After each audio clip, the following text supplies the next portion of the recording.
Alright, yeah, my battery was dead on the camera and I didn't want to wait. Got 2 bolts on the top. I still got to tighten that last one down there. Supposed to get my little grommets for the shifter cables coming in Monday. But you got 2 bolts on your tranny mount. I went ahead and removed that transmission mount out of the way. You didn't really have to. 1 plug here. And there's 1 plug right on the top of the other axle that comes out. There we go. I think you can see it down in there. Yep. Right there. Got to take your 2 axles out. You also have a bolt that comes through the front side towards the transmission through the engine. There's a plate that goes underneath. And you got 1 bolt here that holds the starter on. Another bolt comes through the other side this way for the other side of the starter. 1 comes through this way, 15 millimeter. 2 top ones are 18s. It's relatively easy though. I mean, there's nothing really in the way when you're doing them. Put a support across the top here.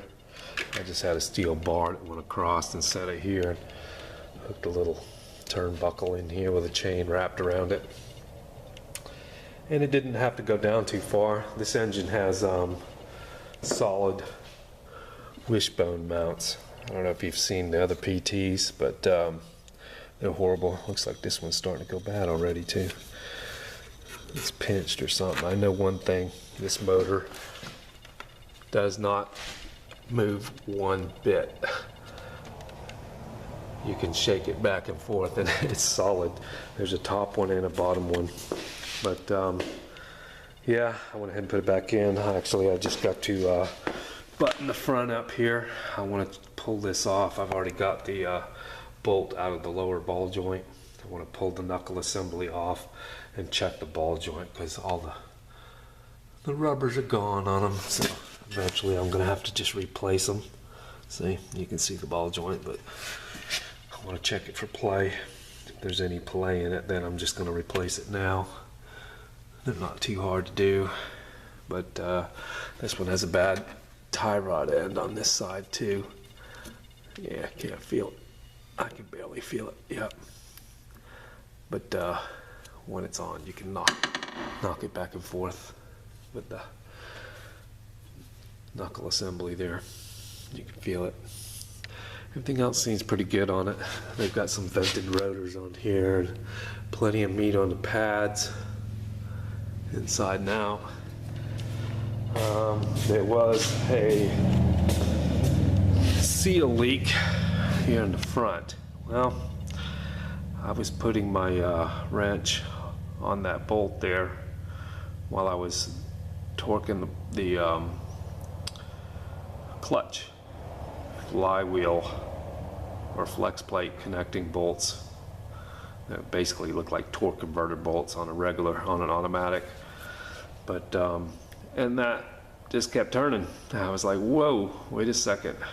So after I got all them Loctited in, I went ahead and turned that thing about 10 turns more inward.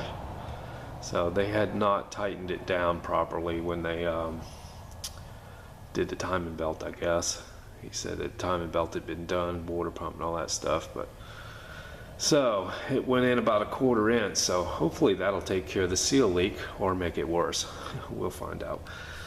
But yeah, that's what I got to do today, is just button all this back up and take it for a test drive. Got to put the fluid in it. But we'll take it for a ride. It's needs a paint job. Tops of the fenders, everything just seems like it's just burnt right off of it. But you know, this Florida sun, everything burns down here. All right, guys, that's what we're doing. Is he got the center console, got all the soda out of it. This thing was a dirty pig. It was really nasty. You couldn't even get to the screws. It was so gooey. It looks good. She's got a lot of detail work on the inside. But After this is done, probably just do a paint job on it. All right, guys. Stay tuned for the test drive.